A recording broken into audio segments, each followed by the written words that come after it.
I literally love when people hold up their book stacks in the beginning. The fact this took like 4 takes and every time the books collapsed, it's crazy.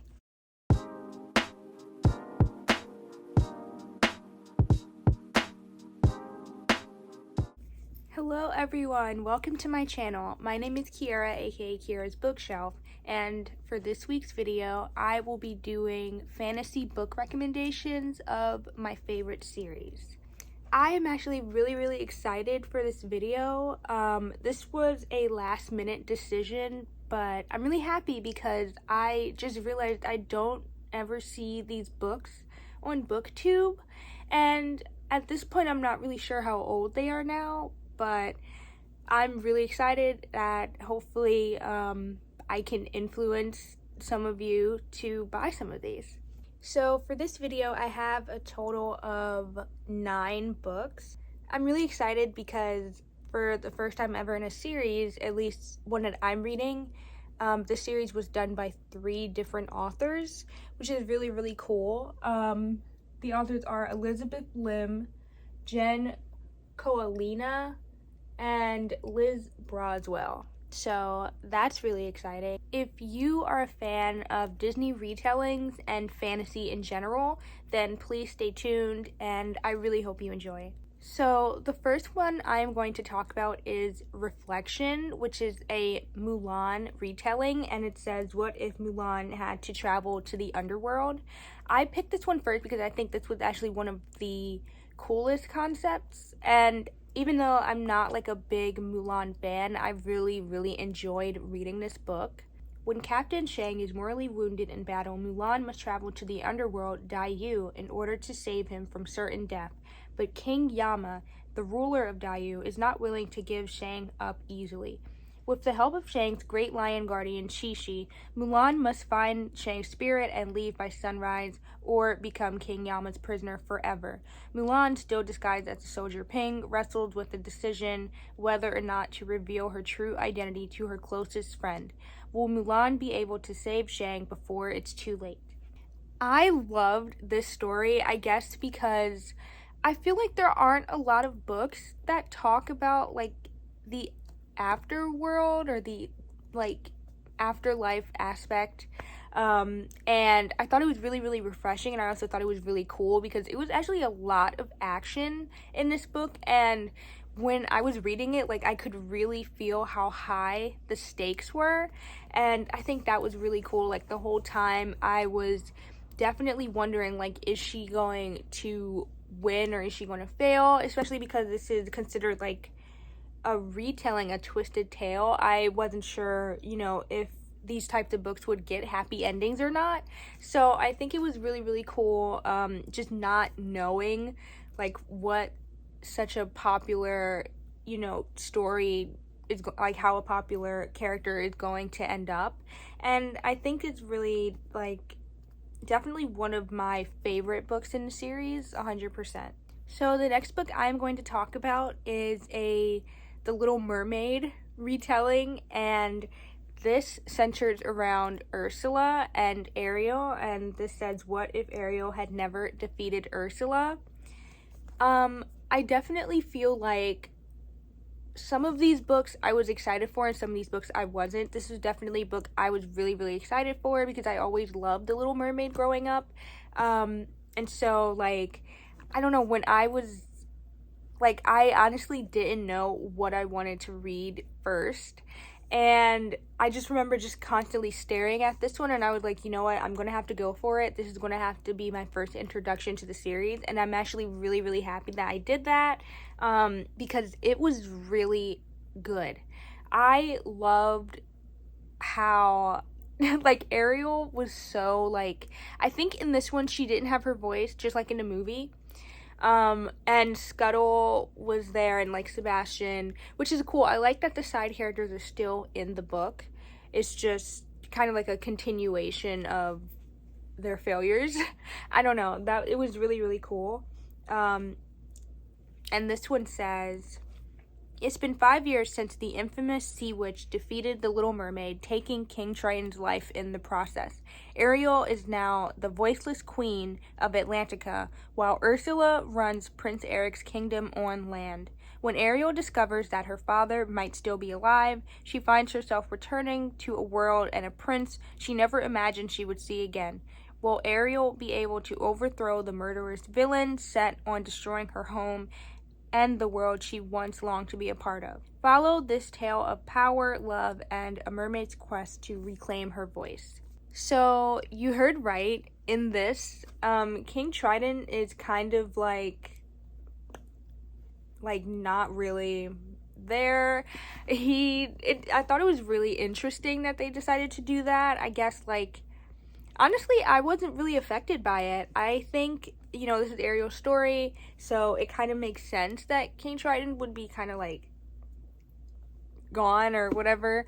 I think this was really, really cool, and I think in this book you kind of got to see a little bit about how smart Ursula is and how she works, how she schemes, and how she lies in this. And I thought it was really, really cool how you could literally see Eric is literally wrapped around Ursula's finger and basically just never suspects anything. No one ever suspects anything. They all just assume she's the right one, kind of like how it was at the end of the movie for 3 minutes, but the whole book is like this, and I think that's really, really cool.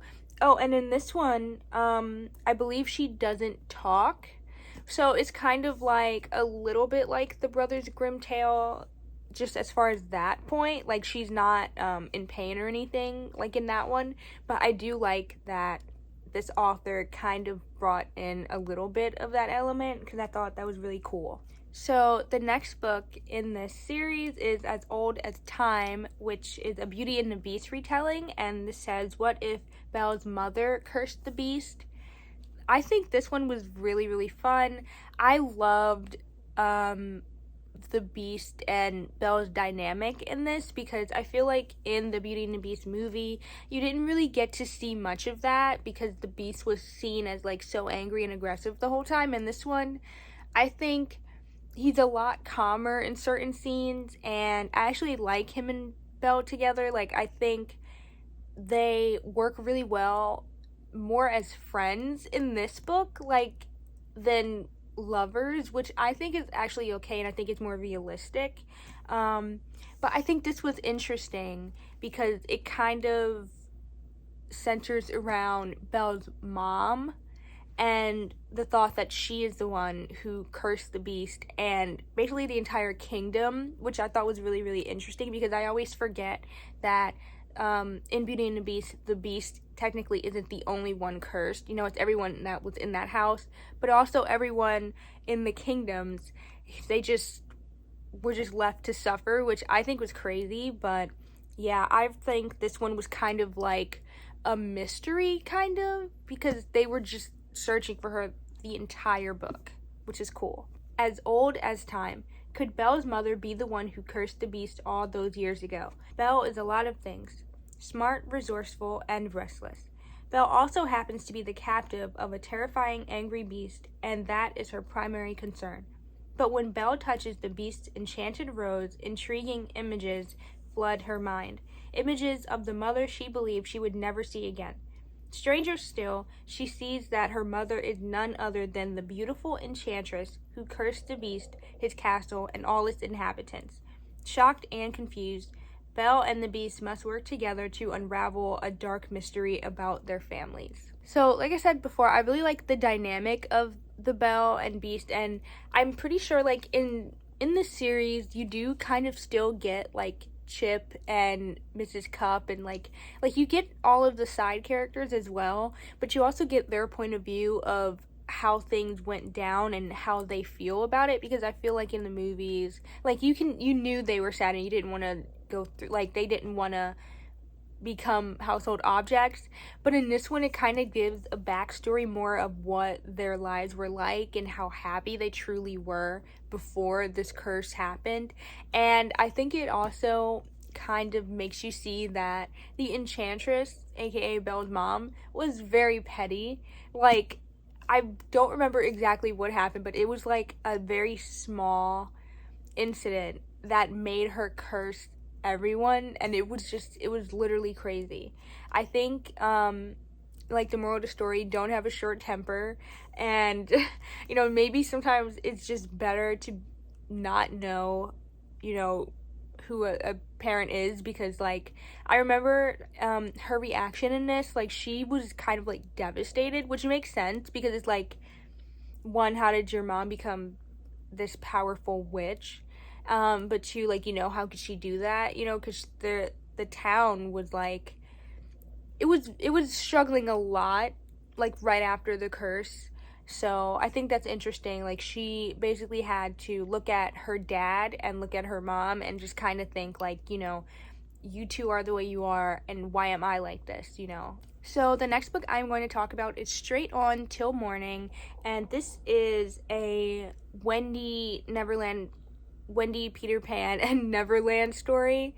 And this one says, what if Wendy went to Neverland with Captain Hook? I was never a big Peter Pan fan, so I'm going to be honest, I was not really excited to read this, but I don't hate it. I would just say that, like, I would never reread this one in the series because I don't know, I found it to be a little boring, but honestly, like, it definitely could have been worse, but I just found that I was more, I guess, like, confused in this one, and it kind of felt like, if you ever watched the show Once Upon a Time on ABC, it kind of just felt like that type of retelling in a way, which was kind of interesting. Straight On Till Morning. What if Wendy went to Neverland with Captain Hook? 16-year-old Wendy Darling wishes for a more exciting life.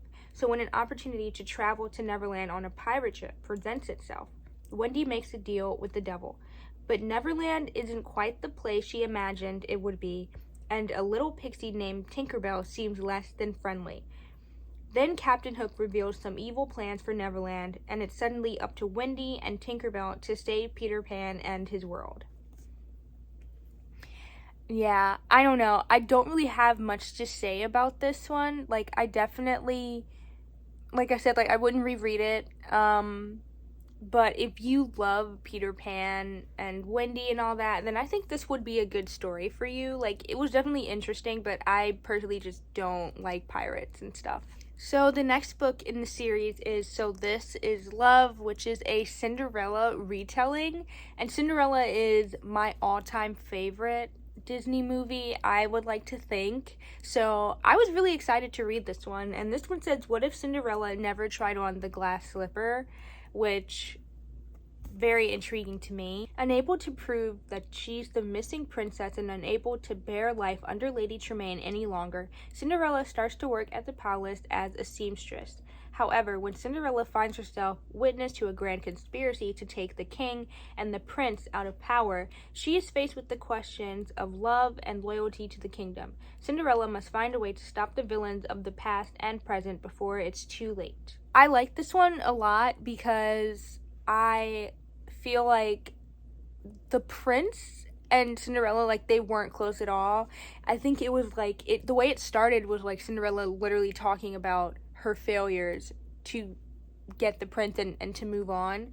But it was cool that she was somehow able to break free from Lady Tremaine and end up working in the castle. But it was kind of sad though to see that she was at such a low level in the castle, so like she actually like barely ever saw the prince, and she had to work really, really hard to like get to him and to kind of like her plan was to basically get to know him from scratch, and I kind of liked it, but I don't know, at times like it was definitely frustrating when, the prince would kind of overlook her, or, she would try to speak to him, or they would start to make a connection, and then, he would be pulled away to do, like, prince things, and she, again, was looked down on because she's just, like, the seamstress, and so that was the only thing, and it was definitely frustrating to see, like, Lady Tremaine and her stepsisters still thriving. Like, they were doing great. So I think that was just the only thing where it was kind of like, oh my gosh, like, is she going to win at some point? Like, what's going on? So that was just, it was kind of annoying.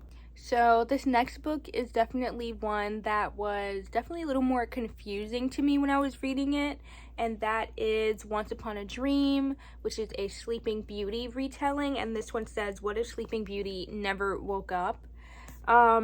So this basically centers around Aurora, the evil queen, and I think the prince.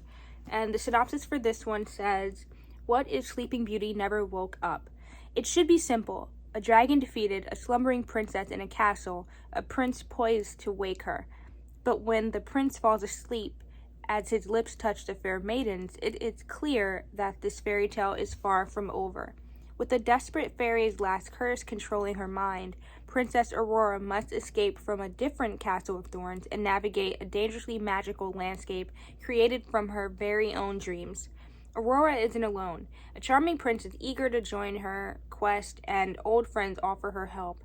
But as Maleficent's agents follow her every move, Aurora must discover who her true allies are and, moreover, who she truly is. Time is running out. Will Sleeping Beauty be able to wake herself up? So I said this one was kind of confusing just because if I remember correctly, I believe it's like they jump from the dream world to what's actually going on in the story multiple times, and I feel like at times it's not really like announced when it's switching. So at times I definitely found myself wondering, like, okay, wait, I'm so confused. Where are all of these people in this castle? Oh, that's right, we're in the present time, so this is like they're all gone. Like, certain things like that was definitely confusing. So I just wish that this author like explained things a little bit better.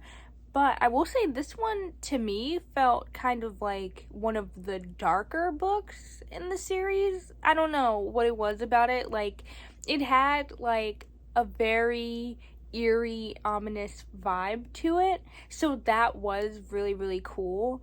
It definitely did not make me want to rewatch Sleeping Beauty, though. And I don't know, like, I feel like as far as, like, the evil queen, I feel like you can kind of, like, you couldn't really get her motive for everything in this book.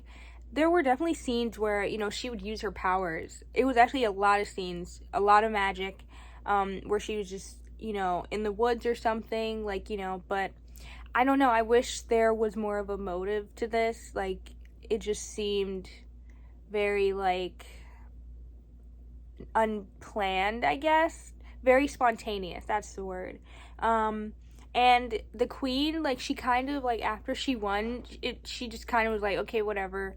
Like, I have my army and my castle, but for me, it was kind of just like, okay, but what now? Like, what are you gonna do? So that was really the only thing. I definitely think this book had one of the best battle scenes, though, like, compared to, like, Mulan or, like, I think the Beauty and the Beast one, that one had a battle scene, but this one definitely was the best one.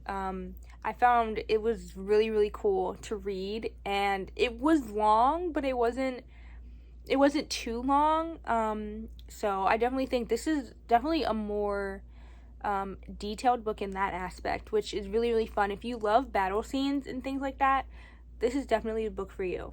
So the next book I am going to be talking about is Let It Go, which obviously is the Frozen retelling, and this one says, what if Anna and Elsa never knew each other? Following the unexpected death of her parents, Elsa finds herself the sole ruler of Arendelle, and mysterious powers begin to reveal themselves. Elsa starts to remember fragments of her childhood that seem to have been erased, pieces that include a familiar-looking girl.